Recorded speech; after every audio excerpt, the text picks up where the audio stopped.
ఈరోజు ఈ వీడియోలో నా నైట్ రొటీన్ చూపిస్తాను. వెల్కమ్ టు మై ఛానల్ సిడ్నీలో సౌజీ. దిస్ ఈజ్ సౌజీ. నా కిచెన్ ఎక్కడుందా అని నేను కూడా వెతుక్కుంటూ ఉన్నాను మీతో పాటు. కిచెన్ అంతా అలా ఉంది, కౌంటర్ టాప్ అంతా టూ మెస్సీగా, బయట నుంచి తెచ్చిన సరుకులేమో ఎక్కడున్నాయి. ఆల్రెడీ 10 o'clock అయిపోయింది. ఈ పని నేను ఎప్పుడు ఫినిష్ చేయాలి, ఎప్పుడు పడుకోవాలి, ఎప్పుడు అదంతా గడ్డకెక్కించాలో నాకైతే అర్థం కావట్లేదు. బట్ అలా ఉంటే కుదరదు కదా. లెట్స్ అటాక్ అని మనం పని చేయాలి. సో అటాక్ చేస్తున్నాను. కౌంటర్ టాప్ అంతా ఫస్ట్ ఆ మెస్సీనెస్ అంతా పోవడానికి క్లీన్ చేసుకుంటూ ఉన్నాను.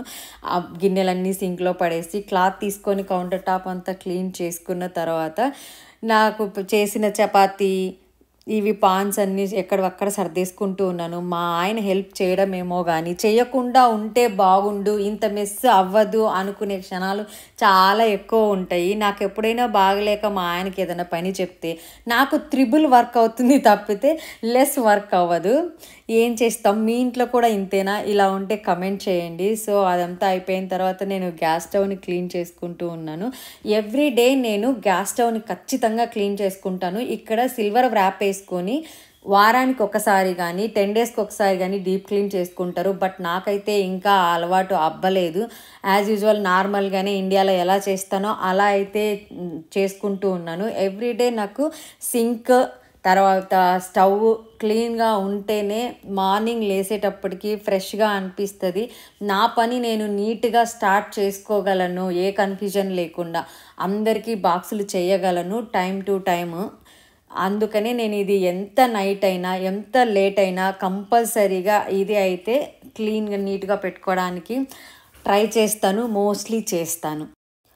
ఫైనల్గా నా స్టవ్ తుడవడం అయిపోయింది. సో ఇవి రీయూజబుల్ కిచెన్ టవల్స్ అవన్నీ పిండేసి పక్కన పెట్టేసుకొని స్టవ్ మీదే పెట్టేసుకొని మంచిగా హ్యాండ్ వాష్ చేసుకుంటున్నాను. ఇంతవరకు ఇది ఆప్రాన్ కట్టుకోకుండా పని చేశాను. నా డ్రెస్సు మొత్తం సగం తడిచి సగం మరకలైపోయింది. ఇప్పుడైనా రియలైజ్ అయిపోయి నేను ఆప్రాన్ కట్టేసుకుంటూ ఉన్నాను. మళ్ళీ వెళ్ళి అన్నీ కష్టమవుతాయని. ఇక్కడ చూడ్డానికి 2 సింకులు ఇస్తారు కానీ 4 గిన్నెలు కూడా పట్టవబ్బా, నాకేందో అర్థం కావు. సో నేను ఫస్ట్ డివైడ్ చేసుకుంటాను. పెద్దవి ఒకవైపు, ప్లేట్స్ ఒకవైపు, చిన్న చిన్న గిన్నెలు ఒకవైపు, స్పూన్స్ అన్నీ. సో వాటిని బట్టి అన్నీ తోమేసుకొని కడిగేసుకొని నీట్గా ఇలా స్టాండ్కి సర్దేసుకుంటాను. ఇలా సర్దేసుకున్న తర్వాత ఇప్పుడు సింక్ క్లీన్ చేసుకుంటాను. చెప్పాను కదా ముందే, సింక్ కూడా నీట్గా ఉండాలి. అసలే ఏందో ఏమో మా హౌస్లో ఫుల్ కాక్రోచెస్. ఎంత మనం నీట్గా ఉంచుకున్నా కూడా అవి తిరుగుతూనే ఉంటాయి. ఎక్కడ ఫుడ్ పాయిజన్ అవుతుందో అని భయం వేస్తూ ఉంటుంది.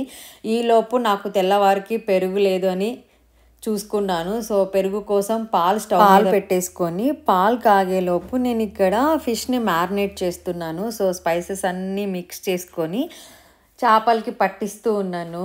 ఒకప్పుడు మా నాన్న చేపలు ఎప్పుడైనా తెచ్చుకుంటే, నాన్న బయటనే తోముకో, బయటనే వండుకో, బయటనే పెట్టుకో అని చెప్పేదాన్ని. పాపం మా నాన్న ఏ మాట అసలు కాదనేవాడు కాదు. బయట ఉట్టి మీదనే పెట్టుకొని బయటే తోముకొని అవి మా నాన్నే క్లీన్ చేసేవాడు. నేనైతే అస్సలు క్లీన్ చేసేదాన్ని కాదు. మా వాళ్ళు నాన్ వెజ్ తెచ్చుకున్నారు ఇంట్లో అంటే నేను బయట అంగటికి వెళ్ళి ఒక విస్తర కొనుక్కొని అందులో తినేదాన్ని. ఇప్పుడు ఎలా మారిపోయానో ఏమో. ఈలోపు ఫిష్ మ్యారినేషన్ అయిపోయింది, పాలు కూడా కాగిపోయాయి. ఇది వచ్చేసి నేను చికెన్ బిర్యానీకి ముందు రోజు నైటే మ్యారినేషన్ కోసం ప్రిపేర్ చేసుకుంటూ ఉన్నాను.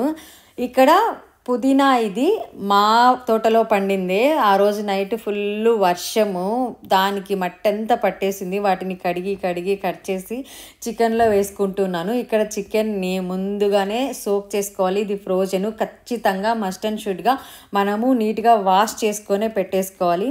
సో ఫైనల్గా చికెన్ బిర్యానీ మ్యారినేషన్ కూడా అయిపోయింది. దీని ఫుల్ వీడియో కూడా తీసాను. బ్లాగ్లో ముందో వెనుకో అప్లోడ్ చేస్తాను, తప్పకుండా చూడండి. సో ఫిష్ కూడా మ్యారినేషన్ అయిపోయింది. వ్రాప్ చేసి ఫ్రిడ్జ్లో పెట్టేసుకుంటున్నాను. ఆఫ్టర్ నెక్స్ట్ పట్టిన అల్లం వెల్లుల్లి పేస్ట్ తీసుకొని బౌల్లోకి ట్రాన్స్ఫర్ చేసుకొని మూత పెట్టేసుకొని ఫ్రిడ్జ్లో పెట్టేసుకుంటున్నాను. దోశకు ముందు రోజే అన్నీ ఒక బౌల్లో వేసుకొని హ్యాండీగా పెట్టేసుకుంటాను. తెల్లవారి వాటర్ పట్టేసుకోవటమే. అలాగే ఇడ్లీకి కూడా ఎక్కడికక్కడ నాకు పనులు క్విక్గా అయిపోతాయి అన్నట్టు నేను థింక్ చేసుకుంటూ ఉంటాను. సో స్టవ్, సింక్ రెడీ అయిపోయాయి. ఇప్పుడేమో పాలు తోడు పెట్టేసుకుందాము. పాలు తోడు ఇక్కడ ఎలా ఉంటుంది అంటే మనకి చలి ప్రాంతం కదా, అంత ఈజీగా తోడుకోదు. సో పాలు తోడు పెట్టి యాక్టివ్గా ఉన్న బ్యాక్టీరియాస్లో యోగర్ట్ తీసుకొని పాలు తోడేసుకోవాలి. ఇక్కడ వాళ్ళకి అది బాగా తెలిసే ఉంటుంది. ఓవెన్లో ఎందుకు పెడుతున్నాను అంటే చలి ప్రాంతం కదా, అంత ఈజీగా తోడుకోదు. సో ఓవెన్లో పెట్టేసి లైట్ ఆన్ చేస్తే ఓవర్ నైట్ అలా వదిలేస్తే తెల్లవారే వరకు పెరుగు రెడీ అయిపోతుంది. ఇలాగే దోశ పిండి కూడా చేసుకోవచ్చు, ఈస్ట్ బాగా వస్తుంది. లేకపోతే ఇక్కడ ఈస్ట్ ఫామ్ అవ్వడం అంత ఈజీ కాదు. ఇక్కడ వచ్చేసి నేను బయట నుంచి తెచ్చుకున్న సరుకులన్నీ సర్దుకుంటూ ఉన్నాను.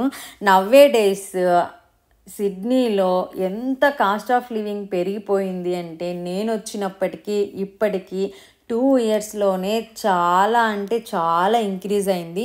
ఎవరికైనా మీలో ఇంట్రెస్ట్ ఉండి ఒక 1 మంత్కి సిడ్నీలో బతకడానికి ఎంత ఖర్చు అవుతుంది, పిల్లలుంటే పిల్లలు లేకుంటే అని ఒక ఫుల్ లెంత్ వ్లాగ్ చేయమంటే చేస్తాను. ఇంట్రెస్ట్ ఉన్న వాళ్ళు కమెంట్ చేయండి.